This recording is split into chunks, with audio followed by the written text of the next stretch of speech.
ನಾನು ದರ್ಶನ್ ಸುಬ್ರಾಯ್ ಭಟ್. ನನ್ನ class 10th ನಾನು ಮಾರಿಕಾಂಬಾ ಹೈಸ್ಕೂಲಿಂದ ಕಂಪ್ಲೀಟ್ ಮಾಡಿದ್ದೆ. ಇವತ್ತು ರಿಸಲ್ಟ್ ಬಂತು. ರಿಸಲ್ಟ್ ನೋಡಿ ಸಿಕ್ಕಾಪಟ್ಟೆ ಖುಷಿ ಆಯಿತು. 624 ನನಗೆ ಬಿತ್ತು. ಎಕ್ಸ್ಪೆಕ್ಟೇಷನ್ ಇತ್ತು 622 ಅಬೌವ್. ಈಗ 624 ಬಂದಿದ್ದು ನೋಡಿ ಖುಷಿ ಆಯಿತು. 1 ಮಾರ್ಕ್ಸು ಸಮಾಜ ವಿಜ್ಞಾನದಲ್ಲಿ ಹೋಯಿತು. ಅದು ಹೋಗು ಇದು ಗೊತ್ತಿತ್ತು, ಅದು ಹೋಗ್ತದೆ ಅಂತ.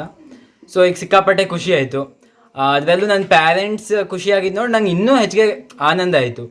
ಮತ್ತು ಈ ಟೈಮಲ್ಲಿ ಟೀಚರ್ಸಿನ ಗೈಡೆನ್ಸ್ ಆಗಲಿ ಅಥವಾ ಪ್ಯಾರೆಂಟ್ಸಿನ ಸಪೋರ್ಟು, ಇದನ್ನೆಲ್ಲ ನಾನು ನೆನೆಸ್ಕೊಳ್ಳೇಬೇಕು. ಯಾಕೆ ಅಂದರೆ ಇವು ಇಲ್ಲದೆ ಇಷ್ಟು ಮಾರ್ಕ್ಸ್ ತೆಗೆಯೋದು ಸಿಕ್ಕಾಪಟ್ಟೆ ಕಷ್ಟ ಅಥವಾ ಇಂಪಾಸಿಬಲ್ ಅಂತಲೇ ಹೇಳ್ಬೋದು.